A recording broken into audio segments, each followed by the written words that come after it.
అబ్బే లాభం లేదు. ఆయన పని అయిపోయింది. ఆయనక యోగం లేదు. జీవితంలో ఆయన ఎమ్మెల్యే కాలేడు. 10 రోజుల క్రితం వరకు విశాఖ నగరంలో వినిపించిన మాట ఇది. ఉన్న పదవిని వదులుకొని అధినేతను ధిక్కరించి వచ్చి ఆయనేం సాధిస్తారని ఎత్తిపొడిచిన వారే ఎక్కువ. కానీ ఏమైంది? చివరికి ఎవరి పని అయిపోయింది? నవ్విన నాపచేనే పండింది. ఆ పంట వెనుక ఉన్న కథ ఏంటి?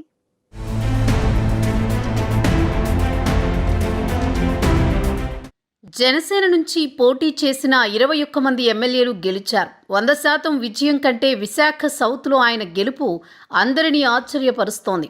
విశాఖ దక్షిణ నియోజకవర్గం నుంచి జనసేన ఎమ్మెల్యేగా గెలిచి అప్పటిదాకా మాట్లాడిన వారి నోళ్లకు తాళాలు వేశారు సిహెచ్ వంశీకృష్ణ యాదవ్. ఎందుకంటే గత కొన్నేళ్లుగా రాజకీయంగా ఆయనకు అదృష్టం కలిసి రాలేదు. ఉన్న డబ్బు రాజకీయాల కోసం ఖర్చు చేసి అప్పుల పాలైపోయారట వంశీకృష్ణ యాదవ్. ఉన్న పదవితో సర్దుకోకుండా ఈ సాహసాలు ఆయనకు అవసరమా అంటూ చెవులు కొరుక్కున్నారు కొందరు. కానీ ఈసారి వంశీకృష్ణ యాదవ్ పట్టుదల ముందు అపోహలు, అనుమానాలన్నీ పటాపంచలైపోయాయి. ఈ ఎన్నికల్లో విశాఖ దక్షిణ నియోజకవర్గం నుంచి జనసేన అభ్యర్థిగా బరిలోకి దిగి సిట్టింగ్ ఎమ్మెల్యేకు చుక్కలు చూపించారట వంశీకృష్ణ.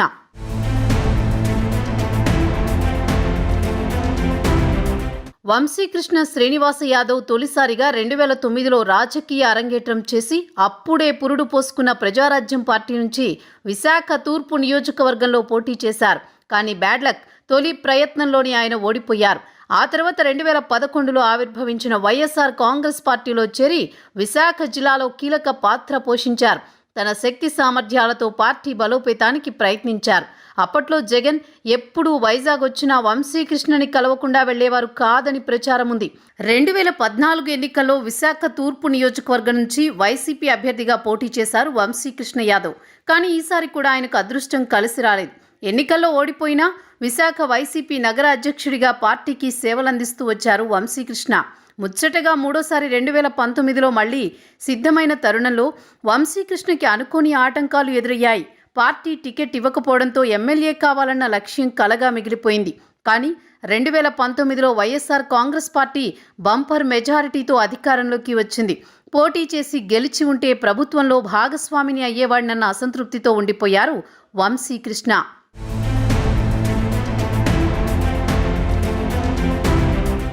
2021లో జరిగిన మహావిశాఖ కార్పొరేషన్ ఎన్నికల్లో 21వ వార్డు నుంచి పోటీ చేసి కార్పొరేటర్గా విజయం సాధించారు వంశీకృష్ణ శ్రీనివాస్. ఎమ్మెల్యే అవుదామనుకున్న ఆయన కార్పొరేటర్ పదవితో సరిపెట్టుకోవాల్సి రావడంతో ఆయన అనుచరుల్లో అలజడి సృష్టించిందట. విశాఖ నగరానికి మేయర్ అవుతారని అంతా భావించినా సామాజిక సమీకరణాల లెక్కల్లో వంశీకి ఆ పదవి కూడా దక్కలేదు. సరిగ్గా ఇదే సమయంలో ఎవ్వరూ ఊహించని విధంగా వైఎస్ జగన్మోహన్ రెడ్డి వంశీకృష్ణకి ఎమ్మెల్సీ పదవి కట్టబెట్టారు. విశాఖ జిల్లా స్థానిక సంస్థల కోటాలో ఎమ్మెల్సీగా పెద్దల సభలో అడుగుపెట్టారు వంశీకృష్ణ యాదవ్. అయినా ఎమ్మెల్యేగా గెలవాలన్న కోరిక తీరలేదన్న అసంతృప్తి, కసి అలాగే మిగిలిపోయాయట. ఇక స్థానిక రాజకీయాలు, పార్టీలోని కొందరు నాయకుల తీరుతో వైసీపీలో ఇమడలేకపోయారట వంశీకృష్ణ. ఈ ఎన్నికల్లో కూడా టికెట్ ఇచ్చేలా లేరన్న సంకేతాలతో ఇక మరో ఆలోచన లేకుండా వైసీపీకి గుడ్ బై చెప్పేశారు. అప్పుడే అందరి నోటా వినిపించిన మాట వంశీ పని అయిపోయిందని, ఎమ్మెల్సీ పదవిని వదులుకుని తొందరపడ్డారని అనుకున్నారు. ఎందుకంటే రాజకీయంగా ఆయనకు ఎలాంటి పదవి దక్కే అవకాశం లేదు. ఉన్నదంతా ఖర్చయిపోయి వట్టి చేతులతో మిగిలారు. అప్పు పుట్టడం కూడా కష్టమేనన్న విమర్శల మధ్య వంశీకృష్ణ యాదవ్ ఎమ్మెల్సీ పదవి కూడా పోయింది.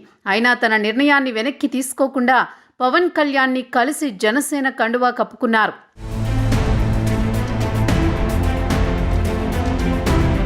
పార్టీ మారటంతో వంశీకృష్ణ జాతకం మారిపోతుందని అనుచరులు భావించారు. తూర్పు నియోజకవర్గం నుంచి ఆయన పోటీ చేస్తారని అంతా అనుకున్నారు. కానీ సరిగ్గా అప్పుడే తెరపైకొచ్చిన పొత్తుల వ్యవహారంతో సమీకరణాలు మారిపోయాయి.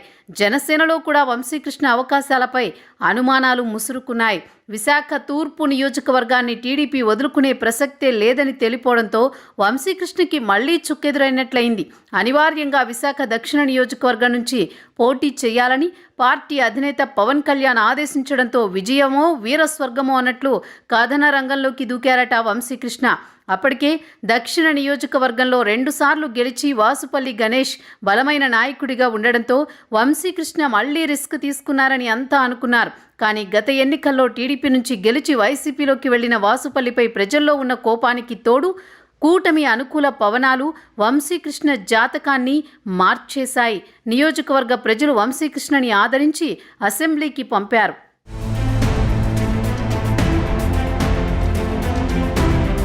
వంశీకృష్ణ చిరకాల కోరిక నెరవేరి ఎమ్మెల్యేగా గెలవడంతో ఆయన పని అయిపోయింది అన్నవారే వంశీ మొత్తానికి అనుకున్నది సాధించాడని పొగుడుతున్నారట.